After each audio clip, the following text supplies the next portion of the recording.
Assalamualaikum warahmatullahi wabarakatuh. Selamat pagi Bapak, Ibu, Mas, Mbak, dan teman-teman semua.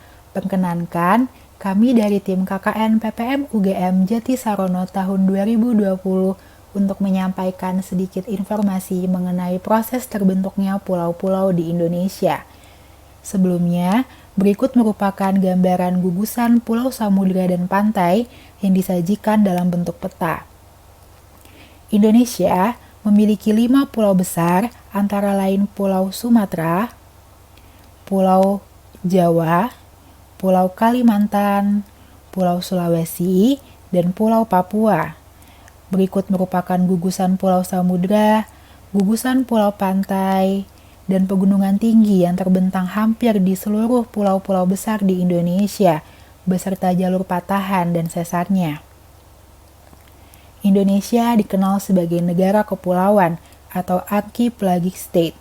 Archipelagic berasal dari kata archipelagus yang berarti sekumpulan laut dan state yang berarti negara, sehingga archipelagic state dapat diartikan sebagai negara kepulauan atau negara laut yang memiliki banyak pulau.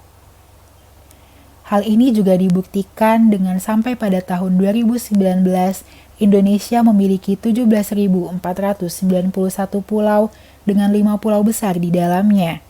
Luas lautan Indonesia sebesar 75,7% dari luas total wilayah dengan luas daratan sebesar 2.012 juta kilometer persegi. Indonesia juga dikenal sebagai negara dengan garis pantai yang sangat panjang, yaitu sepanjang 99.093 km persegi. Sekitar 300-200 juta tahun yang lalu, di bumi ini hanya ada satu benua dan satu samudera yang maha luas. Benua itu dinamakan Pangea, sedangkan kawasan samudera yang mengapitnya dinamakan Pantalasa. Berdasarkan teori yang dikemukakan oleh Alfred Wegener pada tahun 1912. Sedikit demi sedikit, Pangea mengalami retakan menjadi 2 benua, yaitu benua Laurasia dan Gondwana. Berikut merupakan penampakan Pangea ketika Laurasia dan Gondwana masih menjadi satu kesatuan dan Pantalasa yang ada di sekitarnya. Sekitar 150 juta tahun yang lalu, Gondwana dan Laurasia ini terpisah, dan sekitar 50-25 juta tahun yang lalu, Indonesia pun hadir akibat perpecahan dan pergerakan dari Gondwana ini. Sebelumnya, bumi ini terbagi menjadi 2 kutub, yaitu kutub utara dan selatan. Di antara kedua kutub ini terdapat garis hayal yang membaginya, yang biasa disebut juga dengan garis khatulistiwa. Terdapat 13 negara yang dilalui garis ini, salah satunya adalah Indonesia, sehingga Indonesia juga dikatakan sebagai negara yang beriklim tropis, dengan curah hujan, suhu dan kelembapan yang tinggi, sehingga hewan dan tumbuhan dapat berkembang biak dengan sangat baik karena matahari terus bersinar sepanjang tahun. Berikut merupakan kawasan bumi bagian utara, kawasan bumi bagian selatan, dan posisi Indonesia yang berada di tengah-tengah. Laurasia dan Gondwana. Laurasia merupakan cikal bakal benua-benua belahan bumi utara, meliputi Eropa, Amerika Utara, dan sebagian Asia Tengah serta Asia Timur. Sementara Gondwana merupakan cikal bakal benua-benua di belahan bumi selatan, meliputi Amerika Selatan, subbenua India, Afrika, Australia, serta Asia bagian lainnya termasuk Asia Tenggara dan Indonesia termasuk di dalamnya. Bagaimana proses pembentukan pulau besar di Indonesia?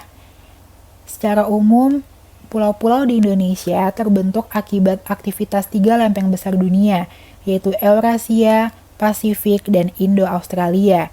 Ketiga lempeng ini bergerak dengan sangat aktif, sehingga menyebabkan Indonesia merupakan negara yang sangat rawan akan gempa bumi dan terciptanya gugusan gunung api aktif yang ada di Indonesia atau yang biasa disebut juga dengan Ring of Fire. Selain itu, pulau-pulau di Indonesia ini juga terbentuk akibat aktivitas permukaan air laut yang disebabkan oleh suhu di permukaan bumi. Mari kita rincikan lebih lanjut. Pulau Sumatera, Jawa, Bali, dan Kalimantan pada awalnya masih menyatu dengan semenanjung Asia atau juga disebut dengan paparan Sunda. Paparan Sunda ini terpisah oleh naiknya permukaan air laut sejak 20.000 tahun yang lalu sampai dengan sekarang. Nah, sementara itu, pulau-pulau kecil yang ada di sekitarnya terbentuk akibat aktivitas gunung api. Jadi, ketika gunung api tersebut meletus, gunung ini akan mengeluarkan sebuah lava, yang mana lava ini lama-kelamaan akan terus memadat dan bertambah besar membentuk sebuah busur pulau. Inilah yang merupakan cikal bakal terbentuknya pulau-pulau kecil yang ada di sekitarnya. Bersatunya pulau-pulau ini juga dibuktikan dengan kesamaan atau kemiripan karakteristik hewan dan tumbuhan yang ada di Pulau Sumatera, Jawa, Bali, dan Kalimantan, sebagaimana pengamatan oleh Alfred Russel Wallace yang membaginya dalam sebuah tipe, yaitu tipe Asiatis dan tipe peralihan berdasarkan garis Wallace seperti pada peta.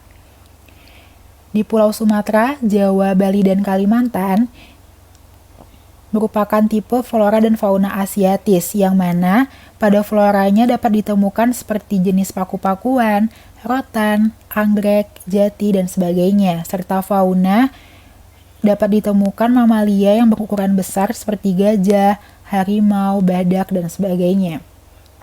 Selanjutnya adalah Pulau Sulawesi. Pulau ini terbentuk akibat gabungan beberapa daratan di Asia, Australia, dan beberapa pulau dari Samudra Pasifik. Pembentukan ini terjadi karena adanya interaksi tiga lempeng, lempeng Eurasia, lempeng Indo-Australia, dan lempeng Pasifik, dan ini merupakan Pulau Sulawesi. Pulau ini berdasarkan garis Wallace merupakan pulau yang flora dan faunanya tergolong pada tipe peralihan, yang mana pada tipe ini flora dan faunanya merupakan flora dan fauna endemik. Maksud dari endemik ini adalah flora dan faunanya yang hanya dapat ditemukan di kawasan ini saja, tidak dapat ditemukan di daerah lain seperti Anoa, Komodo, Cengkeh, dan sebagainya. Selanjutnya adalah Pulau Papua. Pulau ini terbentuk dari endapan benua Australia dan interaksi dua lempeng, yaitu lempeng Pasifik dan lempeng Indo-Australia. Bukti bahwa pulau ini terbentuk dari endapan Australia juga ditunjukkan dari karakteristik tumbuhan dan hewannya yang sangat mirip dengan tumbuhan dan hewan yang ada di benua Australia. Sebagaimana yang telah diamati oleh Weber, flora dan fauna di daerah Papua ini dinamakan tipe Australis, yang mana ciri khasnya untuk fauna memiliki mamalia berkantung, tidak ada jenis kera, dan banyak burung yang berwarna. Adapun untuk flora antara lain seperti cendana, eukaliptus, dan sebagainya. Nah, Indonesia memiliki 34 provinsi, yang mana 8 provinsi diantaranya berbentuk kepulauan, antara lain Kepulauan Riau, Maluku, Maluku Utara, Nusa Tenggara Barat, Nusa Tenggara Timur, Bangka Belitung, Sulawesi Utara, dan Sulawesi Tenggara. Nah, Kelurahan Jatisarono berada di Kabupaten Kulon Progo. Kabupaten Kulon Progo terdapat di Pulau Jawa, Provinsi Daerah Istimewa Yogyakarta, dan jikarat dari Provinsi Daerah Istimewa Yogyakarta, dan berikut merupakan bentuk Kabupaten Kulon Progo jika kita rincikan dan detailkan lebih lanjut menurut administrasi kecamatannya. Kabupaten ini memiliki ketinggian yang beragam antara 0 sampai 1000 meter di atas permukaan air laut yang terbagi menjadi 3 bagian. Bagian utara merupakan dataran tinggi, bersamaan dengan perbukitan menoreh terdapat Kecamatan Girimulyo, Kokap, Kalibawang, dan sekitarnya.